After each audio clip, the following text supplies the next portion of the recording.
गुजरात में एक बहुत बड़ा मामला सामने आया है। कल से नकली शराब पीने से अब तक जो सूचना मिली है 28 लोगों की मौत हो चुकी है, 28 लोगों की जान जा चुकी है और कई लोग अभी भी जिंदगी और मौत से जूझ रहे हैं। यह उस गुजरात में हो रहा है जहां पर घोषित तौर पे शराबबंदी है। वहां तो शराब बिकनी नहीं चाहिए, लेकिन नकली शराब बेचने का धंधा कौन से लोग कर रहे हैं? किनके संरक्षण में यह धंधा चल रहा है? कौन से लोग हैं जो नकली शराब का धंधा गुजरात के अंदर चला रहे हैं? करोड़ों रुपए का हिस्सा, करोड़ों रुपए की अवैध उगाही वहां पर मौजूद सरकारी तंत्र, वहां की सरकार को पहुंचता है और जिसके बाद यह अवैध शराब का, नकली शराब का धंधा चलता है। और यह पहली बार नहीं हो रहा है गुजरात में, पहले भी कई मामले ऐसे हो चुके हैं जिसमें लोगों की जिंदगियां गई हैं, जान गई है। दिल्ली के अंदर आज इसी के कारण नई आबकारी नीति का विरोध कर रहे हैं लोग, क्योंकि दिल्ली में अरविंद केजरीवाल जी की सरकार ने, आम आदमी पार्टी की सरकार ने नकली शराब का धंधा बंद कर दिया, अवैध शराब का धंधा बंद कर दिया। यहां पर जो नकली शराब बेच के लोगों की जिंदगी के साथ खिलवाड़ किया जाता था या करोड़ों की उगाही जो की जाती थी, उस पर प्रतिबंध लगा दिया। इसलिए इस नई आबकारी नीति का विरोध आज भारतीय जनता पार्टी कर रही है। और दिल्ली के अंदर जितने भी ठेके मिले थे, किसी पे सीबीआई, किसी पे ईडी, किसी पे आईटी, सरकार को परेशान करके बहुत सारे यहां पे शराब के ठेके बंद हो गए। आज के समय में कुल 464 ठेके हैं शराब के जो दिल्ली के अंदर चल रहे हैं। और मैं आंकड़े आपके सामने जरूर बताना चाहूंगा कि दूसरे शहरों और राज्यों में क्या स्थिति है और दिल्ली में क्या स्थिति है। अगर हम बगल का शहर गुड़गांव लें तो गुड़गांव में 4161 लोगों की आबादी पर एक शराब की दुकान है। अगर हम नोएडा की बात करें, गौतम बुद्ध नगर के, जहां पे भारतीय जनता पार्टी की सरकार है, आदित्यनाथ जी की, वहां पर 1390 लोगों की पॉपुलेशन पर, जनसंख्या पर एक शराब की दुकान है।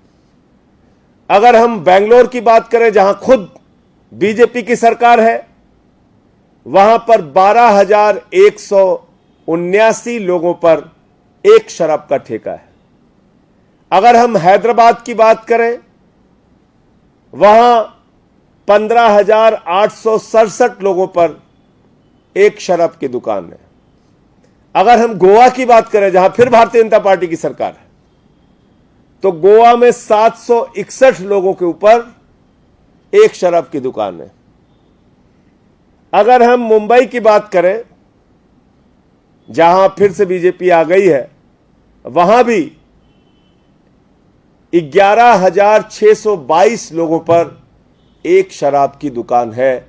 और अगर हम दिल्ली की बात करें, जहां की आबकारी नीति का, जहां की शराब नीति का विरोध हर स्तर पे जाके भारतीय जनता पार्टी कर रही है, इस दिल्ली में 22,707 लोगों की जनसंख्या पर एक शराब की दुकान है। और अभी मौजूदा समय को अगर आप देखेंगे, जहां पे बहुत सारे शराब के ठेके बंद हो गए, इसके हिसाब से यहां 42,000 की पॉपुलेशन पे 42,000 लोगों पर एक शराब की दुकान है। तो इस आबकारी नीति का विरोध क्यों कर रहे हैं लोग? जब यहां पर शराब के ठेकों की संख्या कम है, बावजूद इसके क्यों कर रहे हैं? क्योंकि यह गुजरात में नकली शराब बेच के लोगों की जान लेने का जो मॉडल है, वो मॉडल ये दिल्ली में लाना चाहते हैं।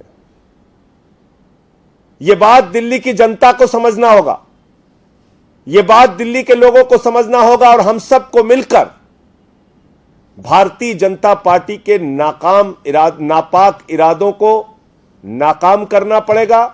इनके नापाक मंसूबों पर पानी फेरना पड़ेगा और जो ये करना चाहते हैं कि एक सरकार को बदनाम करो, इससे हमें सचेत रहना पड़ेगा और सावधान रहना पड़ेगा। आज देश की संसद में मैंने नकली शराब के कारण गुजरात में जो 28 लोगों की मौत हुई थी, अपने साथी सांसदों के साथ और कुछ दल के और हमारे सांसद टीआरएस के और बाकी टीएमसी, सीपीआई, सीपीएम, डीएमके, इन तमाम पार्टियों के सांसदों ने हमारे साथ मिलकर देश की संसद में गुजरात के अंदर नकली शराब पीने से जो 28 लोगों की मौत हुई थी, यह मामला उठाया और हमने कहा कि सरकार आके जवाब दे। गुजरात के मुख्यमंत्री को तत्काल इस्तीफा देना चाहिए अपने पद से। उनको 1 मिनट भी सत्ता में रहने का अधिकार नहीं है। 28 जिंदगियां चली गई और ऐसी स्थिति में मैं एक पत्र दिखाऊंगा जो कि आप देखेंगे तो हैरान हो जाएंगे। ये जहां पे घटना हुई है उसकी बाकायदा लिखित में सूचना दी गई थी। वहां की ग्राम सभा के द्वारा इस बात की शिकायत की गई थी कि ग्राम पंचायत ने इस बात की शिकायत की थी कि आप ये नकली शराब का धंधा बंद कराइए। ये वो चिट्ठी है, गुजराती में है, किसी से भी आप ट्रांसलेट करा सकते हैं। बावजूद इसके ये नकली शराब बिक रही थी उस राज्य में जहां पर घोषित तौर पे शराबबंदी है। ये चिट्ठी है, इसकी कॉपी भी आपको दे दी जाएगी और ये साफ तौर पे इसमें जो लिखा है, क्योंकि गुजराती में है, मैं आपको बता दूं कि रोजित गांव में शराबबंदी की अपील करने के लिए यह किया गया है। यह चिट्ठी लिखी गई है, इसकी कॉपी मैं आपको दे दूंगा। तो आज मैं समझता हूं कि भारतीय जनता पार्टी की गुजरात की सरकार, वहां का प्रशासन पूरे देश के सामने बेनकाब हुआ है कि किस तरीके से करोड़ों की उगाही करके, धन उगाही करके ये लोग नकली शराब, अवैध शराब का धंधा चला रहे हैं। और ऐसा इनके हर राज्य में होता है। उत्तर प्रदेश में भी हमें याद है, अलीगढ़ में 105 लोग मरे थे 1 साल पहले अवैध शराब पीने से, और वो सरकारी देसी शराब के ठेके से शराब लेके मरे थे वो लोग। आपको याद होगा, करीब करीब 115 लोगों की जान गई थी उसमें। तो इसलिए बीजेपी क्या कर रही है, इनकी सरकारें क्या कर रही है, ये सब कुछ आपके सामने आ चुका है। जब हम लोग सदन में मांग करते हैं कि गुजरात में 28 लोगों की मौत हो गई, इस पे चर्चा कराइए, हमारी आवाज दबा दी जाती है। जब हम मांग करते हैं कि महंगाई पर जीएसटी आपने क्यों बढ़ाई, इस पे चर्चा कीजिए। दूध पर, दही पे, आटा पे, दाल पे, छाछ पे, अस्पताल के कमरे पे आपने आसमान में महंगाई क्यों पहुंचा दी, हमारी आवाज दबा दी जाती है। और आज जब इतने सारे साथी सांसदों ने विरोध किया तो 19 सांसदों को सस्पेंड कर दिया गया, निलंबित कर दिया गया। मैं आप लोगों के माध्यम से भारत की सरकार को, मोदी जी की सरकार को बताना चाहता हूं कि हमारा यह विरोध कल भी जारी रहेगा। आपके इस प्रकार के निलंबन की कार्रवाई से हम लोग रुकने और थकने वाले नहीं हैं। हम सदन में गए हैं जनता के मुद्दों को उठाने के लिए। अगर गुजरात में 28 लोगों की मौत होगी, अगर देश में महंगाई आसमान पे पहुंचेगी, अगर बेरोजगारी चरम पर पहुंचेगी, अगर अग्निपथ योजना से नौजवानों का शोषण किया जाएगा, तो निश्चित रूप से इस देश के सदन में उनकी आवाज को बुलंद करने के लिए आम आदमी पार्टी काम करेगी। और अगर उसके कारण से आप हमें सस्पेंड करना चाहते हैं, सदन से बाहर निकालना चाहते हैं, तो वो आपकी मर्जी है। हमारा विरोध जनता के लिए जारी रहेगा।